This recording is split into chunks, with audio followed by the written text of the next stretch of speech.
Wendy. I will be reading Harry Potter today.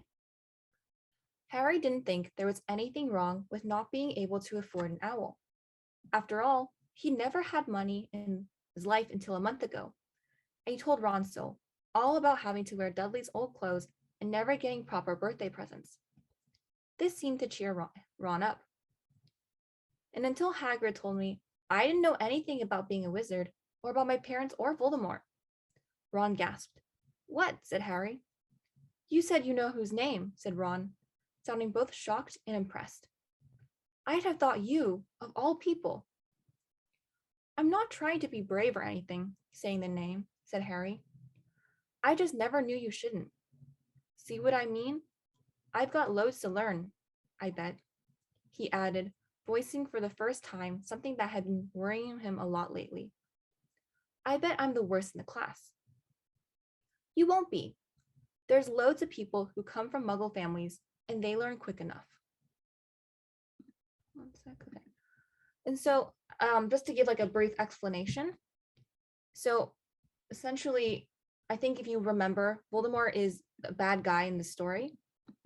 And so they don't want to say his name because essentially it's like saying bad words. He's a bad person, so they don't want to mention it.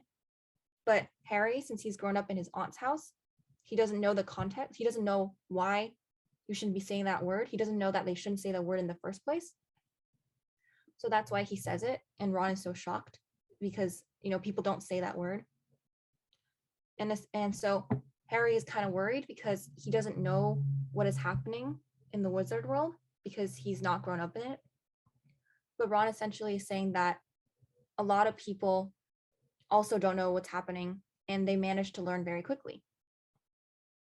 Let me stop my screen for just one sec. Let me make sure something. Okay.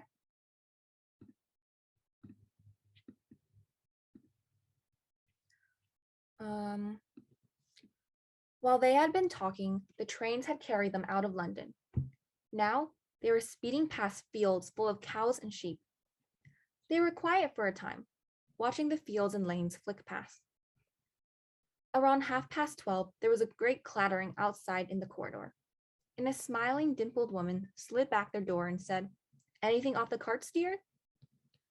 Harry, who hadn't had breakfast, leapt to his feet. But Ron's ears went pink again, and he muttered that he had brought sandwiches. Harry went into the corridor.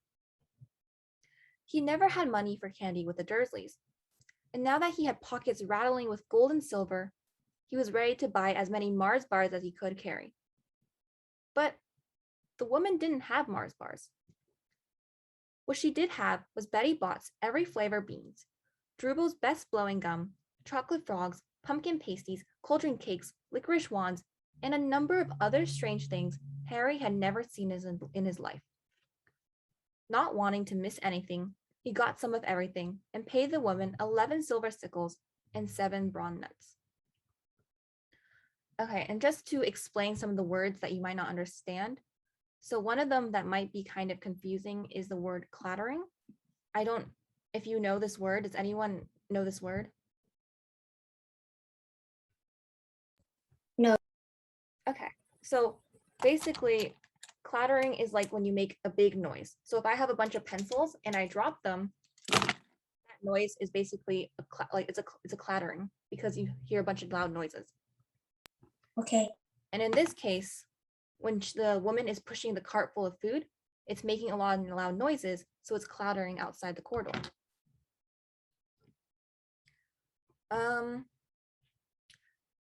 Okay. Ron stared as Harry brought it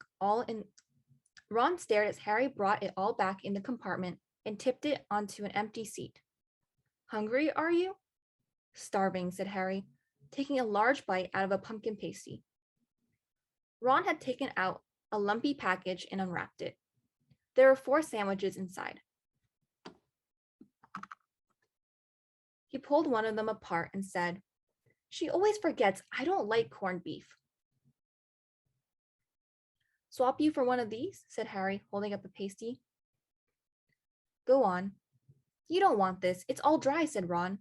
She hasn't got much time, he added, quickly, with 5 of us. And I guess for Tyler, because I don't know if you were here last week, the context is that Ron's family, there's a lot of people. And so they are kind of poor. They're not as rich as Harry. So Ron is not able to buy all this food that Harry has bought, all these wizard food. And so instead, he has to eat these sandwiches. But Harry instead decides, but then Harry decides he wants to share with Ron. So in the next paragraph, he says, "Go on, have a pasty," said Harry, who had never had anything to share before, or indeed anyone to share with. It was a nice feeling, sitting there with Ron, eating their way through all of Harry's pasties, cakes, and candies. The sandwiches lay forgotten. And so I guess I just want to ask a question for all of you three that, if you were Harry, would you share with Ron? Because, Ron does not have, the money to buy all this stuff. So if you had money and you bought these like food, do you think that you would share with Ron?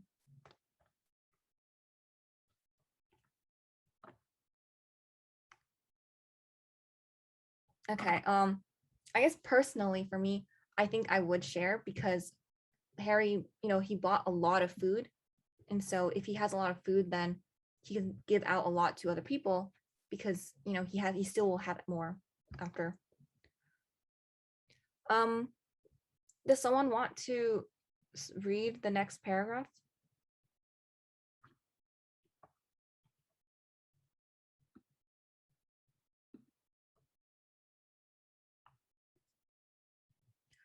If not, I might call on someone. Andy, I don't know if you're at your computer, but would you like to read the next paragraph? Okay. Yeah, we're like here. Okay. What's this? Harry asked Ron, holding up a pack of chocolate frogs. They are not really frogs, are they? He was starting to feel that nothing would surprise him. No, said Ron, but see what the card is. I'm missing Agrippa. What? Oh, of course, you wouldn't know. Chocolate frogs have cards inside them, to collect. Famous witch and wizards. I've got about 500, but I haven't got a record of our pottery. Harry unwrapped his chocolate frog and picked up that card. It showed a man's face. He wore half-moon glasses, had a long crooked nose, and flowering silver hair, beard, and mustache. Underneath the picture was the name Albus Dumbledore. So this is Dumbledore, said Harry. Don't tell me you never heard of Dumbledore, said Ron. Can I have a frog? I might get a grip of things. Harry turned over his card and read, Albus Dumbledore, currently headmaster of Master of Hogwarts. Considered by many the greatest wizard of modern times, Dumbledore is particularly famous for his defeat of the Dark Wizard Greenland in 1945 for the discovery of the 12 use of dragon blood, and his work on Acme with his partner, Nicholas Flyman. Professor Dumbledore enjoys chamber music in Tamping Bowling. Okay, thank you so much. Sorry, I'm going to end it right here so I can do some more explanations. So, I guess just to ask you, Andy, is there like any portion that you're kind of confused about? Not really. Okay, that's good. I guess just for the others, then I'll just give like a brief explanation of stuff. And so, in when you think about like Pokemon, it's like trading cards, right? Like you have these cards and like you can trade people. And so with Harry Potter, it's the same thing where they have, once you eat these chocolates, you can have trading cards. It's definitely different, but with these like trading cards of the famous wizards, you can give them to others, or you can receive, ones from. You can also get some, and eventually, if you can collect a full set where you have every single wizard or witch. And so in this case, Harry, he gets Albus Dumbledore, who is who's the basically he's like the principal of the school. And so here's like a brief description of him, and I want to point out the word crooked. And so a crooked nose is like a nose that's like not straight, it's a little bent. It's like when you break a nose, and so in the bone will grow back a little bit bent. And then there's some words here when they explain who he is that might need some, explanation.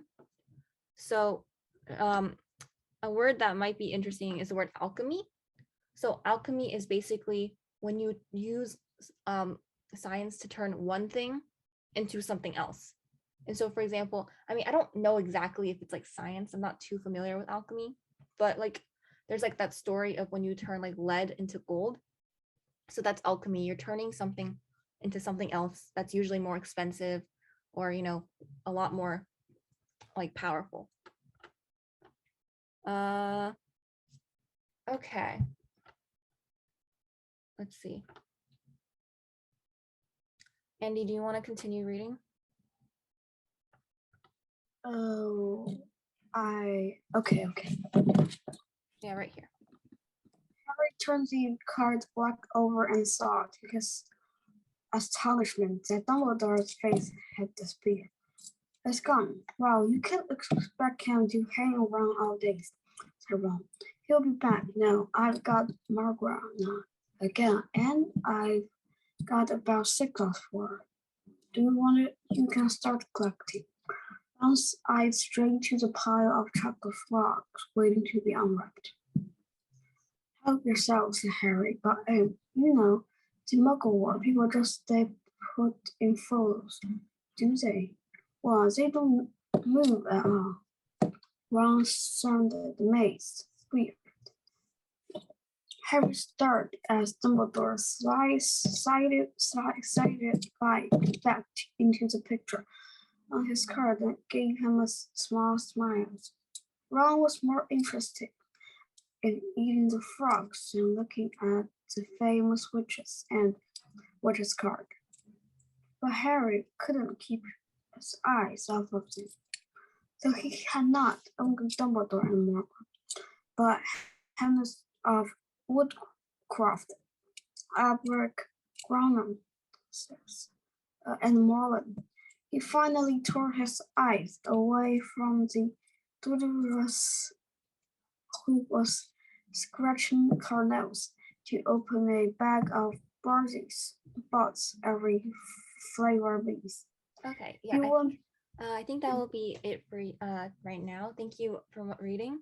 I did notice that you like stopped on a few words, so I can do a quick explanation. So astonishment is like surprise. You don't expect something to happen, and then it happens, so you feel astonished. You're shocked that it happened. And then the other word was siddled. So basically, this is like when it's like walking in. Basically, he's saying that Dumbledore, he went outside of the picture frame because the pictures move in the wizarding world. So he went out and then he came back. So basically, you can think of this word as just saying that he came back from where he was originally. Okay. I think I will call on someone else to read. James, are you willing to read starting from here?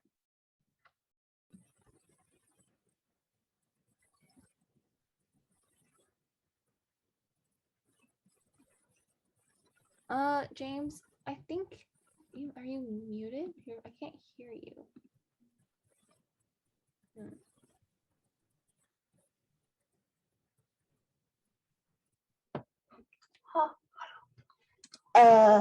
Yes. Okay, do you want to start reading from here? Yes.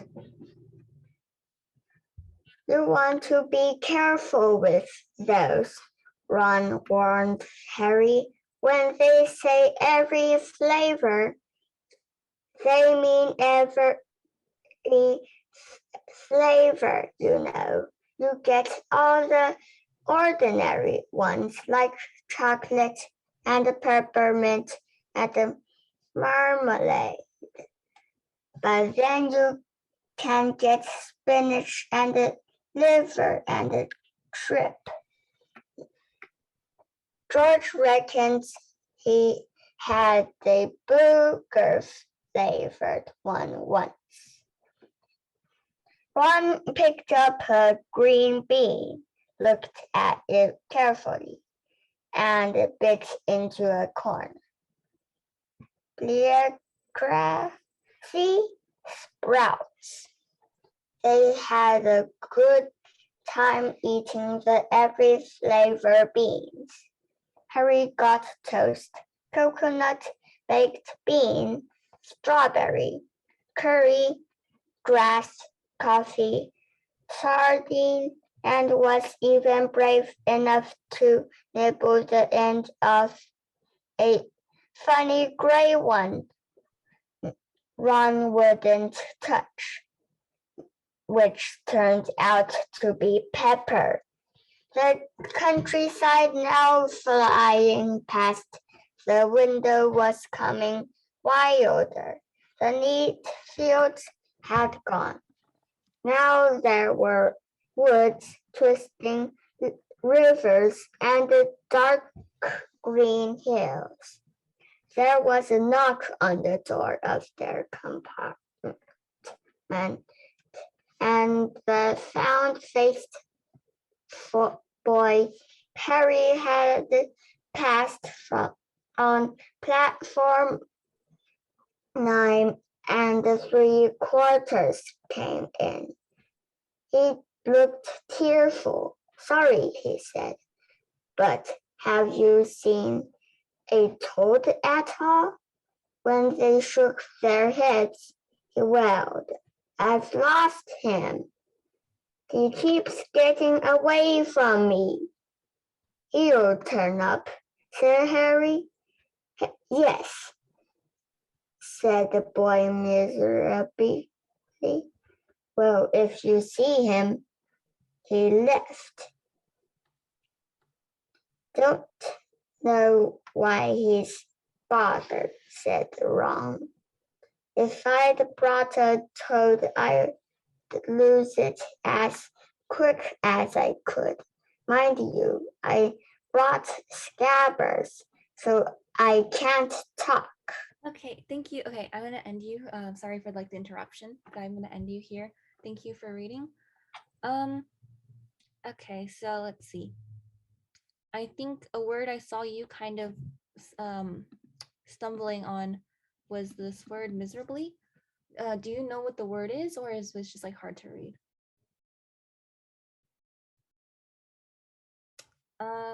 Okay, I will still just explain it just for everyone. And so when they say miserably, basically that means that he was sad because, you know, he lost his toad, which basically for Harry Potter's like Hogwarts, you are allowed to bring animals like pets to the school. And so in this case, this boy Neville, he brought a toad and he lost it. And so now he's very sad, which is basically what miserably means. It's like sad, but you're more sad now. And then this phrase right here, it might be a bit confusing because it's not like it's a phrase that people use. And so Ron is basically saying that if he brought a toad, he would try to lose it because he doesn't want to bring a toad. But he did bring his rat Scabbers, who he also doesn't like, but he still has it, you know? So he's saying that he can't really tell Neville that like if he lost, he can't really tell Neville to not be upset because he's done the same thing basically. Okay, I will read the next portion and then I'll have Tyler read it. The rat was still snoozing on Ron's lap. He might have died and you wouldn't know the difference, said Ron in disgust. I tried to turn him yellow yesterday to make him more interesting, but the spell didn't work. I'll show you. Look. He rummaged around in his trunk and pulled out a very battered looking wand. It was chipped in places and something white was glinting at the end. Unicorn's hair nearly poking out. Anyway, he just raised his wand when the compartment door slid open again. The toadless boy was back, but this time he had a girl with him. She was already wearing her new Hogwarts robes. Has anyone seen a toad? Neville's lost one, she said. He had a bossy sort of voice, lots of bushy brown hair, and rather large front teeth. We've already told him we haven't seen it, said Ron. But the girl wasn't listening. She was looking at the wand in his hand. Oh, are you doing magic? Let's see it then. She sat down. Ron looked taken aback. All right. He cleared his throat. Sunshine daisies butter mellow, turned his stupid fat rat yellow. He waved his wand, but nothing happened. Scabbers stayed gray and fast asleep. Are you sure that's a real spell? Said the girl. Well, it's not very good, is it? I've tried a few simple spells just for practice, and it's all worked for me. Nobody in my family's magic at all. It was ever such a surprise when I got my letter. But I was ever so pleased, of course. I mean, it's the very best school of witchcraft here, I've heard. I learned all of our course books by heart, of course. I just hope it will be enough. I'm Hermione Granger, by the way. Who are you? She said all this very fast.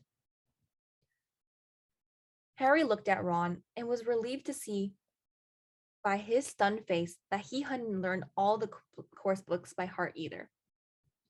I'm Ron Weasley, Ron muttered. Harry Potter, said Harry. Okay, I will stop for here and I'm going to explain some words because there were some kind of, not really easy words in this passage as well. So the word disgust basically means he doesn't like it. He thinks his rat is kind of bad because it's an old rat and he wants an owl, but he doesn't have one because we have no money. Rummaged is basically if you have like a container and it's like full of like toys or full of like paper and you were like flipping through the toys or flipping through the paper, like you're trying to take something out, you're rummaging through that container. Battered means that it's not like new. There's some, cracks in it. It got destroyed maybe. It's not like fully broken, but it's also not new. And then a compartment door. I don't know if this word has been touched on before, but a compartment is the room that they are in the train. So they're all sitting in a compartment and that door basically slides open. And so now we meet Hermione, who, I would tell you to keep her in your head because she becomes pretty important. And so a characteristic of Hermione is that she's very smart. As you can see that she's already read all the books, even though they were not required. And it says here that I've tried a few simple spells just for practice and it's all worked for me. So basically these spells, they are not hard. They're very easy, but she's also able to do it. Whereas Ron, if you see back here, when he tried to turn his rat yellow, he immediately failed. And so if you remember like a few pages ago, right, here, there's a good connection because basically Ron is saying there's a lot of people who aren't actually born in a family full of wizards, but they are still very smart. They still understand magic a lot. And now you have Hermione, who basically is just saying, I already know how to do spells, even though I'm not born in a wizard family. So that's a very interesting connection. Okay, so Tyler, do you want to start reading from here? Yeah. Okay. I think you might be muted, so I don't know if you want to unmute yourself and read. Where are we? It says, are you really? Are you really? Said Hermione. I know all about you, of course. I got a few extra books for background reading and your modern magical history and the rise and fall of the dark arts and great wizarding events from 20th century. Am I? Said Harry, feeling dazed. Goodness, don't you know? I'd have found out everything I could if it was me, said Hermione. Do you either of you know what house you'll be in? I've been asking around, and I hope I'm in Gryffindor. It sounds by far the best. I hear Dumbledore go. I heard Dumbledore himself was in it, but I suppose Ravenclaw wouldn't be too bad. Anyway, we'd be better go soon and look for Neville's toad. You two had better change. You know I expect, well, we'll be there soon.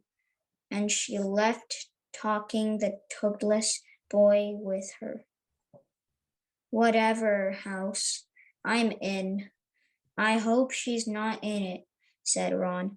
He threw his wand back into his trunk. Stupid spell.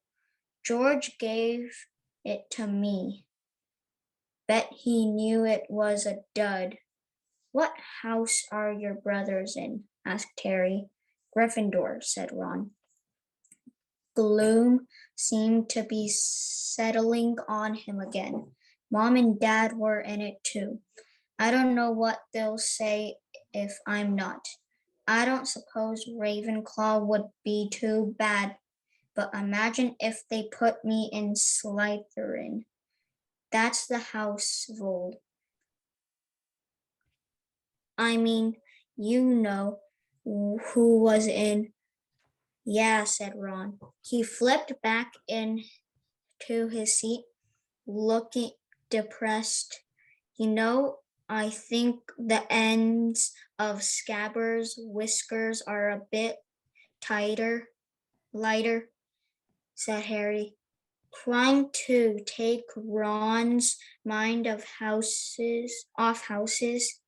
So what do your oldest brothers do now that they've left anyway? Harry was wondering what a wizard did once he'd finished school.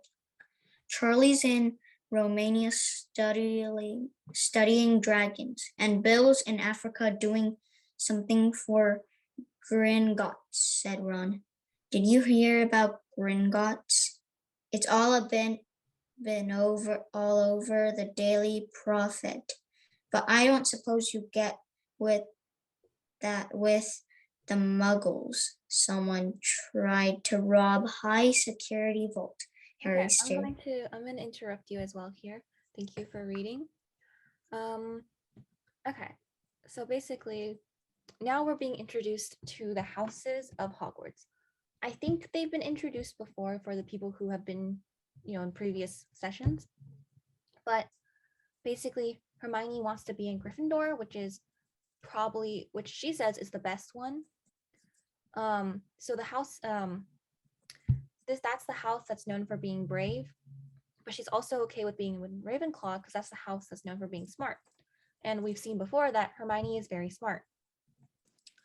And we also see that Hermione kind of likes to stick to rules, which means that she likes to follow rules a lot. She tells the boys that they have to change because they're going to be, at the school soon. And a word to maybe know is the word dud, which basically means it's fake. Ron is saying that the spell George gave him, the turning Scabbers yellow spell, was never real, Tyler, are you muted? Hold on. It was never real, it was always going to be fake.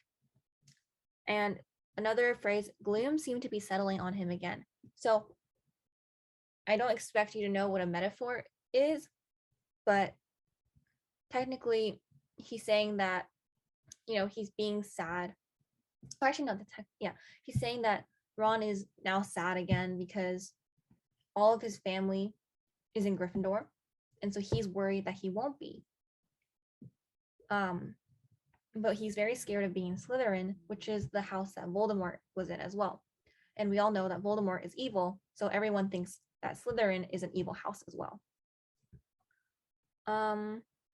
Another phrase is trying to take Ron's mind off of houses, or mind off houses. Basically, Harry is trying to make Ron think of something else now, because Ron is obviously sad. He thinks he's like, every time they think about houses, he gets sad because he thinks that if he doesn't get into Gryffindor, his parents might be upset. So Harry is basically saying, okay, let's not think about houses anymore. Let's think about something else. So he changes the topic. And as you can see, they're first talking about houses, but now they're talking about what wizards do after they leave Hogwarts. And Harry learns that Charlie is studying dragons and Bill is in Africa doing something for Gringotts. And Gringotts, if you remember earlier, that is a bank. It's the bank in Diagon Alley, where you can get money and stuff. Okay. I will read the next section and then we'll take another, I don't know if we'll have enough time, but we will do another rotation of like reading. Okay. Harry stared. Really? What happened to them? Nothing. That's why it's such big news. They haven't been caught. My dad says it must have been a powerful dark wizard to get round Gringotts. But they don't think they took anything. That's what's odd. Of course, everyone gets scared when something like this happens in case you know who's behind it. Harry turned this news over in his mind. He was starting to get a prickle of fear every time you know who was mentioned.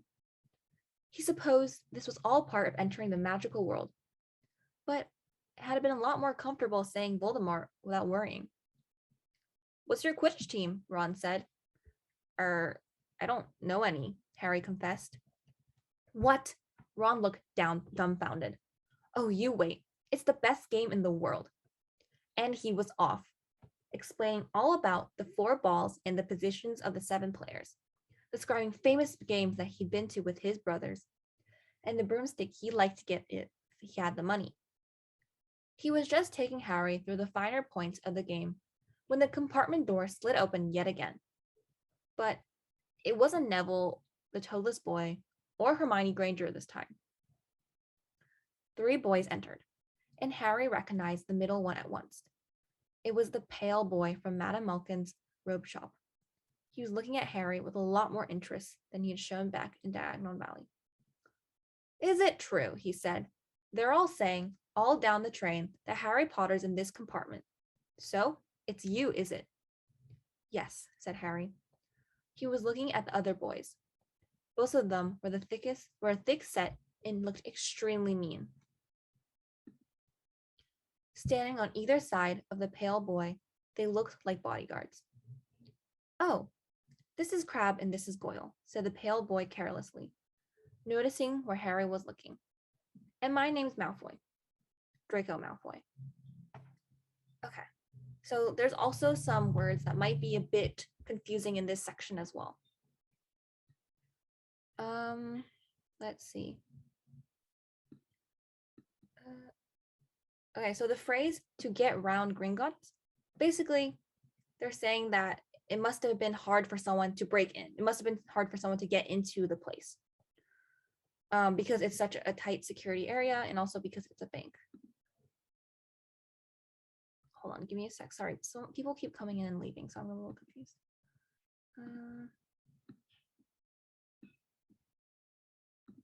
Okay, never mind. Sorry about that interruption. Okay, so that's what to get round means. Basically, it means to get into the place. Harry turned this news over in his mind. So this basically means that he's thinking about it. He was told the news and now he's thinking about this news in his mind. A prickle of fear basically just means he's getting scared. It's kind of like a fancy way of just saying Harry is scared every time you know who is mentioned. Confession or confessed is basically he is kind of like he's admitting something that he doesn't want to say. He doesn't want to say this because this just makes it seem like he doesn't know anything about the wizarding world. But Ron asks, so now he has to say it. Dumbfounded is kind of like another word for shocked. Like I said before, Ron did not expect Harry to say that, and then he did, and now Ron is shocked because this is not what he was expecting. Said the pale boy carelessly. So basically, he's saying this kind of casually. He doesn't really care who these people are. He's more focused on himself when he introduces himself. Okay. There's not that much time, I think, for someone else to read. So if it's okay, I'm just going to keep reading for maybe like 2 minutes, and then I'll do one last explanation and we'll wrap it up for now. Okay. Ron gave a slight cough, which might have been hiding a snicket. Draco Malfoy looked at him. Think my name's funny, do you? No need to ask who you are. My father told me all the Weasleys have red hair, freckles, and more children than they can afford. He turned back to Harry. You'll soon find out. Some wizarding families are much better than others, Potter. You don't want to go making friends with the wrong sort. I can help you there. He held out his hand to shake Harry's, but Harry didn't take it. I think I can tell who the wrong sort are for myself, thanks, he said coolly. Draco Malfoy didn't go red, but a pink tinge appeared in his pale cheeks. I'd be careful if I were you, Potter, he said slowly. Unless you're a bit politer, you'll go the same way as your parents. They didn't know what's good for them, either. You hang around with Riff Raff like the Weasley and that Hagrid, and it will rub off on you. Both Harry and Ron stood up. Say that again, Ron said, his face as red as his hair. Oh, you're going to fight us, are you? Malfoy sneered. Unless you get out now, said Harry, more bravely than he felt, because Crabbe and Goyle were a lot bigger than him or Ron. But we don't feel like leaving, do we, boys? We've eaten all our food and you still seem to have some. Goyle reached towards the chocolate frog next to Ron. Ron leapt forward, but before he so much as touched Goyle, Goyle let out a horrible yell. Scabbers the rat was hanging off his fingers. Sharp little teeth sunk deep into Goyle's knuckle. Crabbe and Goyle backed away as Goyle swung Scabbers round and round, howling. And when Scabbers finally flew off and hit the window, all three of them disappeared at once. Perhaps they thought there were more rats lurking among the sweets, or perhaps they heard footsteps, because a second later, Hermione Granger had come in. And that's where I will be ending my reading for today. I will do like a little last bit of explanation of some words, and then, we'll finish our session. Okay, so I don't know if this is a typo, but this word basically means he's laughing. He thinks Ron thinks that Draco's name is kind of funny, so he's basically laughing, but he's pretending that he's coughing. Let's see. Okay, Riff Raff. Okay, Riff Raff is an interesting word that you might want to know. So Riff Raff often kind of refers to like poorer people who are not as well off. And we know that Ron, like I said before, is poor because there's a lot of them and their family is just not very rich. Whereas Malfoy, he is rich. So Riff Raff is referring to Ron because they are poor.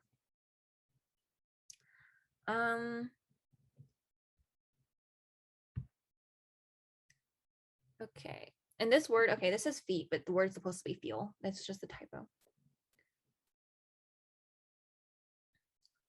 And okay, lurking is also an interesting word. Lurking is kind of like they're hiding. They can't really see them.